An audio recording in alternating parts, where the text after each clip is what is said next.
Ayan mga kababayan, good morning po. At andito po tayo ngayon sa may District 4. Ayan, at si mother po umiiyak kasi nga may nilapit sila siguro kasi yung asawa niya, ayan, may malaking kailangan na gamutan. At eto, abangan natin at i-interviewin po natin si ate para marinig po natin yung kanyang hinanaing or ano yung inilapit niya sa ating Yorme.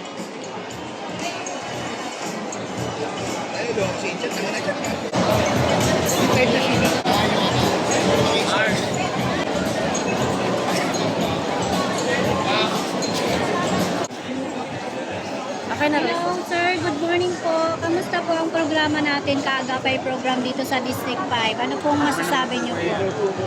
Sinagot na po ni Normy yung ano po sa Ano pong inilapit niyo pong tulong po?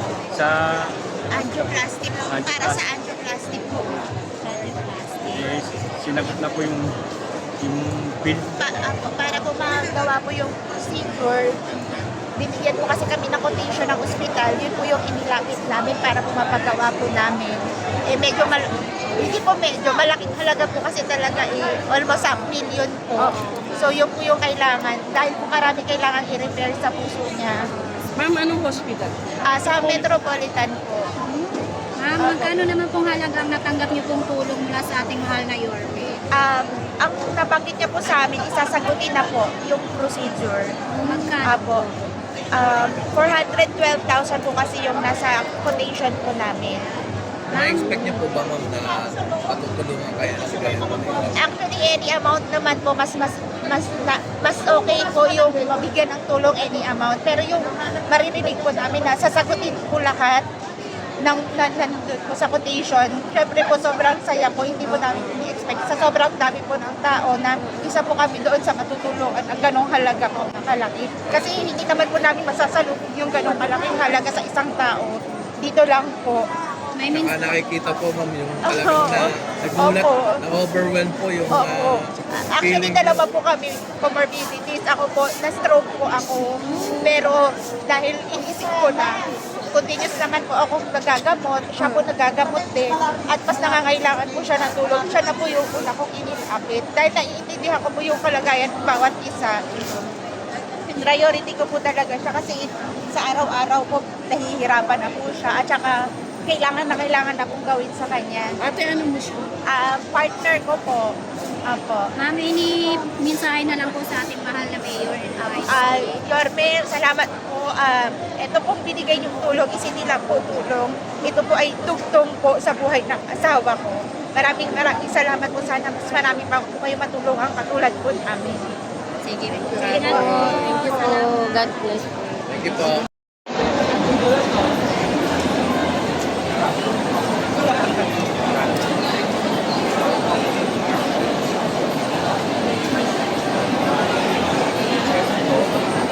Bali, umabot po ng 2,000 lahat yung ano ngayon, nabigyan ng tulong.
nararamdaman niyo na meron pong napakagandang programa si Mayor Isko Moreno ng kaagapay medical assistance?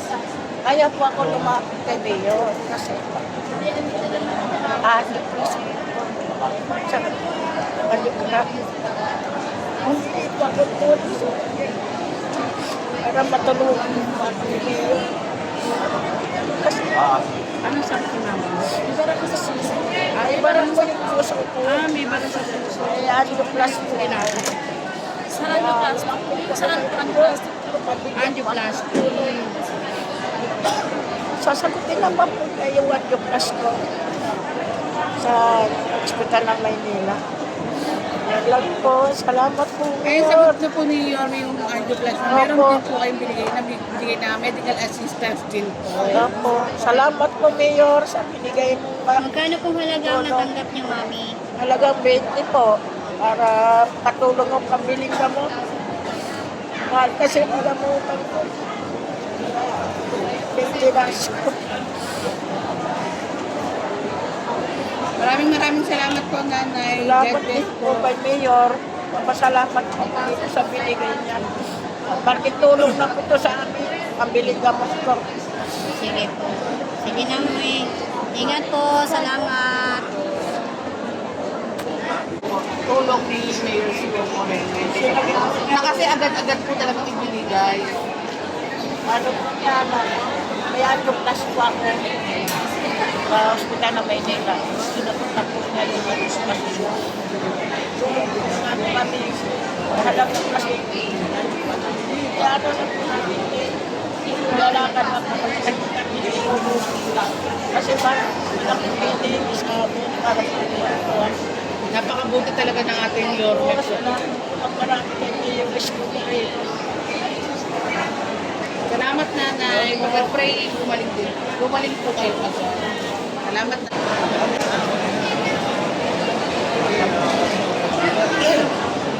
Ay mga kababayan, nakikita nyo, sobrang dami. Sobrang dami po yung humihingi ng tulong ngayon dito sa may District 4 na hindi kayo makapaniwala, lahat po ito matutulungan.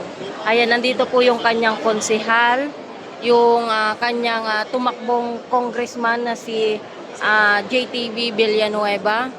Ayan, tsaka yung asawa ni Bagatching, Konsehal Bagatching. Ayan, at kasama po ang ating Vice Mayor Chi Atienza at nandito po ang ating Yorme. Ayan, at kaya mabilis pong matapos yung programa dito kasi nga ay napakarami po nila, yung mga kawanin po ng ating Yorme nandito at nakalalay po talaga sila para mapabilis po yung pagbibigay ng tulong. Ayan, umabot ito kulang-kula, siguro 2,000 plus ganon yung mga humingi ng tulong ngayon. Ayan, at ito po yung ating Yorme. Yakap siya. Oh. Yapos na yapos si nanay. Nakayapos talaga si nanay ba? Ayan o. Oh. Diba? Kung sa ibang mayor, nayayapos ba nila ng ganyan? Walang ganun. Ayaw na sumagot na reply. Diba? Pero si Yorme okay lang. Oh. Yung iba, nanakaw pa ng halik eh. Yung director niya dito sa may North Cemetery, nandito rin po. Dami niya, no? Dito po yan sa District 4 sa may Sampal. Ay, Nay. Nakahingi na kayo ng tulong? Ayan, kamusta, Nay? Ano po yung nilapit nyo? Mga gamot kasi ang dami ko rin mga gamot na naano ako sa angioplasty ba yun? Yung parang may pinasukan okay. ako. Noong January ba? January yata. Yan. Sino po nakausap nyo, Nay? Si... Ay, hindi, yan lang. Si ano? Nay, ano po yung masasabi nyo sa Kaagapay program? Okay naman, nakakatulong naman siya. Para kahit na papalit na yung mga gastos mo, ito bayan.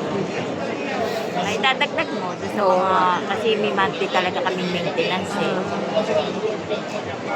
Ano, at saka arthritis, at saka yun nga, yung sa Maram. Pag nagkakaedad na, medyo marami na rin ito. Ayan, ano po yung mensahe nyo sa ating mayor at vice mayor? magaling po sila. Talagang una nila yung mga, yan, yung mga tao, yung mga, ano nila, na hawak ng mga Okay, paano sila matulungin? Thank you po. Hi, Nay. Kamusta po? Ano po yung masasabi niyo sa kaagapay program po ng ating mayor? Okay naman, maayos naman. Kaya lang yung pagdating yung sa pila, yung mga nasa likod, napupuntahan sa unahan para mauna. Wala kasing ano eh. Nay, may mensahe po kayo sa ating mayor, Nay. Hello po, Mayor. Okay po yan. The best. Marami natutulungan na, you know. Thank you po. Hello, Sir. Magandang umaga po. Ano po yung masasabi niyo sa kaagapay program ng ating mayor at ang kanyang konsehal at ang kanyang vice? Malaking tulong po kasi yung mga anak ni maintenance na may edad na. Oo, yun nga po. Maganda po. Ayan. Mensahe po sa ating mayor, Sir. Maraming salamat po sa taas at kay Yorme sa kanyang mga kasama sa lahat ng namumuno sa buong Maynila. Thank you. Maraming salamat po. You know. Magkano na habang tulong? Tricky po, nag-maintenance kasi. Okay. Thank you po. Ay, Sir. Ano po yung masasabi niyo sa kaagapay program po ng ating Yorme? Maganda po. Ayos, Sir, no? Ayan, may mensahe po kayo sa ating mayor.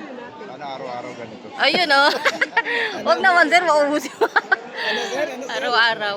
Hindi, pag ano naman, Sir, kanwari tapos na yung District 1 hanggang 6, babalik na naman sila sa 1, tapos ganun ulit. Opo. Salamat. Yan. Thank you po. Louie Mijares. Louie Mijares. Salamat.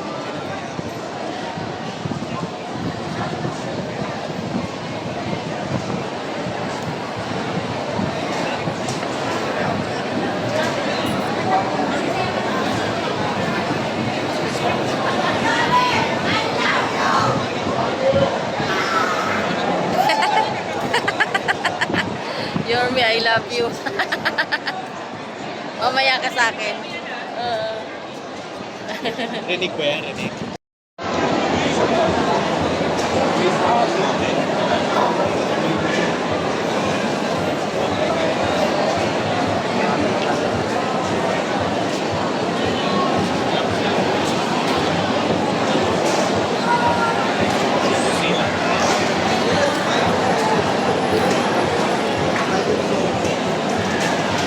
Maraming salamat po sa tulong, lalo-lalo na po kay Mayor Isko Dumoso. Patulungan niya po ako para po mapagamot po yung aming brain mass. Maraming salamat. Ano po yung masasabi niyo sa kaagapay program, ma'am? Ay, mabilis lang din po, tsaka po ano po, tsaka malaking tulong po yung nabibigay niya po. Sila na po yung pumupunta sa inyo, hindi na po kami pipila sa kanila. Ayun, no. Meron na may pagmamahal tsaka malasakit niyo. Opo. Thank you po. Salamat sa Diyos.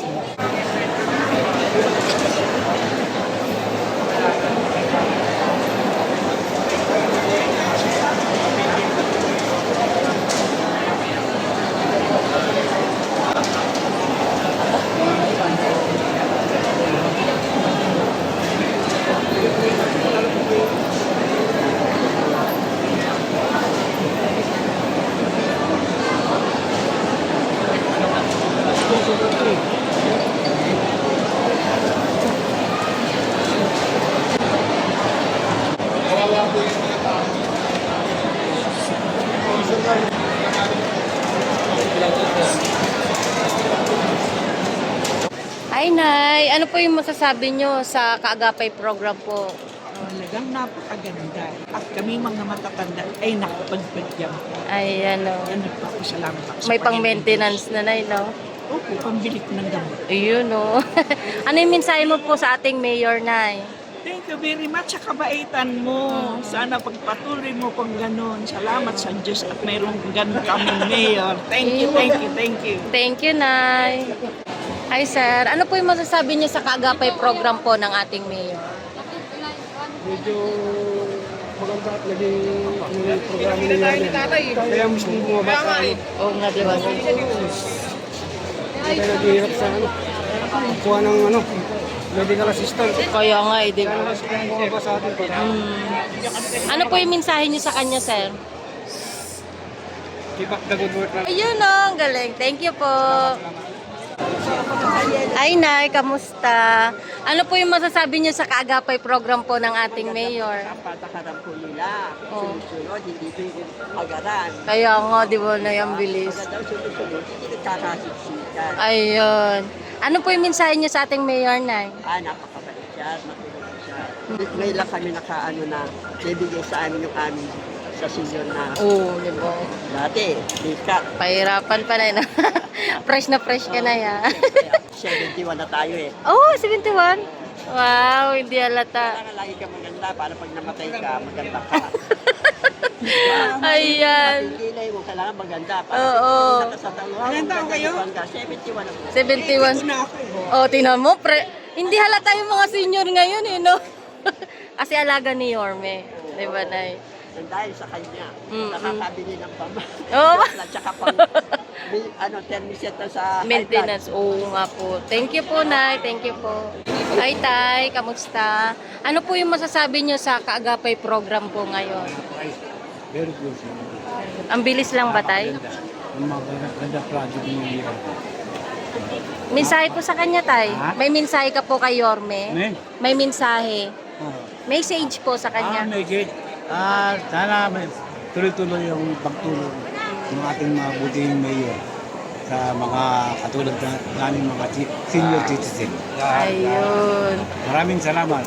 Okay po, Tay. Thank you.